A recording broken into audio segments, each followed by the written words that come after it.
Being in love with a gold digger is an interesting way to live life. I was once in love with a gold digger. My ex, she had a heart of gold.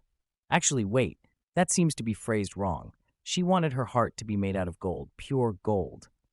When we first met, I found her on the most unusual place on the internet, findapics.com, of all places. Does anyone even remember using that site? It was 2003. I was 18 years old. So was she. I didn't have a single dollar to my name, as I was attending college and lived under my mother's roof. When we first met, we talked for hours on end. We didn't make a move on each other. We just talked. It seemed like we could just go on, talking forever. However, as night came, she had to depart.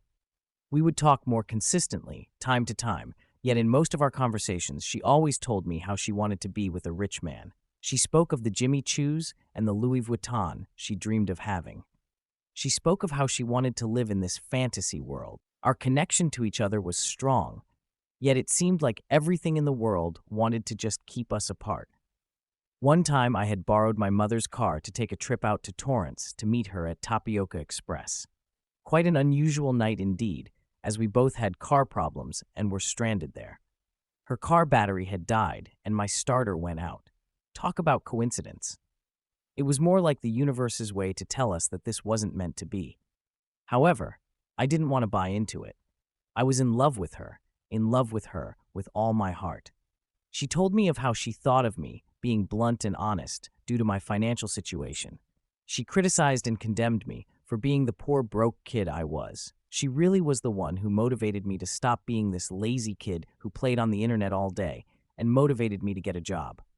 So I had a goal in mind, to be the rich man she dreamt of, so I started working. I applied at Macy's Beverly Center without the slightest clue about anything except for a passion to work. Somehow, I was hired, and I was able to start to serenade her in gifts, the way to a gold digger's heart. As time progressed, it seems she had got herself caught up in the wrong crowd. So, one day, she had asked me for a $1,000 loan because of some kind of financial difficulty she encountered. I decided to loan her the money by handing her my whole wallet, trusting her to at least return it to me. To my surprise, she had gone out because she didn't have enough to get herself out of trouble and gambled all the money away. That was forgivable. However, what wasn't was the fact that she refused to return my wallet. No matter how much I tried or asked, she refused to give me back my Louis Vuitton wallet. After months of trying, I was fed up. I knew I wasn't going to get my wallet back, so I just sent her off a letter probably telling her to go to hell or something along those lines. Then, I had a mutual friend who I met through her, who was dating her sister, steal the wallet back for me about a whole year later. We were through, and I went on with my career as I progressed and changed jobs. My ex, on the other hand, had some kind of discrepancy with her parents and was sent up to Santa Barbara to live. It was 2005, I was 20, and I was working at Manhattan Beach Toyota. Out of the blue one day, she gave me a call. She said she wanted to meet. I was dating another girl, or having one of those casual, open-ended relationships. Well, half of me wanted to make my ex suffer, while the other half of me wanted to hold her in my arms for the rest of my life. So, I made a decision. A bad one at that? I can't determine as of now. I'd say more indifferent than anything else. So, we met. She had picked me up, and we took a trip up to Signal Hill overlooking the city. We talked and talked, then the next sign of fate came. We were rear-ended by a car. Talk about our luck. However, that night she came over. I kissed her for the first time, after knowing her for about 2 years. Butterflies ran down my stomach, and I knew I was in love. She knew it as well. As the next day came, I had to figure out what to do. Do I stay with the woman I'm casually seeing, or do I run back to the woman who had screwed me over, time after time, just because I had the butterflies? Well, I didn't know this at the time, but a casual relationship isn't always a casual relationship, and I was called a cheater. So that breakup didn't go so well, and she hated me for years. However, later in life, that friendship was rekindled, miraculously. So I chose my ex. I chose her as the woman I wanted to be with. I had so much confidence, so much faith, so much belief for the future. I wanted to do anything and everything to make her happy. That's when something unusual happened, My passion for her had excelled my income from 50 cal a year to 100 cal a year. It wasn't skill, it wasn't technique, it was just the pure desire to make this woman, who I would drive hundreds of miles to see, happy. Being with her, we ate out every night. We spent countless hours talking. She moved in with me. We started planning out our future.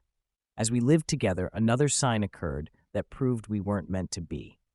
One night, her car encountered a flat in between where the 110 freeway splits in downtown. She decided to pull over in the center. She phoned me and told me of her situation, so I drove over to help her out. As I arrived to her destination, I decided to pop open her trunk, take out her spare, and tried to place it on her vehicle. Little did I know that the jack in her car was broken. While I attempted to replace her tire, the car had fell on my hand, and I was stuck. 10 minutes passed as buses and other vehicles were just a mere inches away from crushing me into oblivion. I had told her to go to my car and locate my jack, so I could free myself. Eventually I did and was able to replace her tire. Yet, when I was free, I had seen that the car had cut my ring finger so bad on my right hand that I could see the bone. I decided to go to work the next day and left early, as I needed to go to urgent care. It took me at least a month to recover from that injury. As time progressed, we made mistakes. We got trapped into a pit of drugs and despair, then our lives fell apart. We became victims to the temptations of wealth, and we lost the most important things in our lives, each other. When we broke apart, I cried. I didn't know what to do with my life. I felt as if it was over. I was like a deer staring into the headlights without a clue of what to do next. I had at least another 40 years of my life to live, and I didn't know what to do with any of it.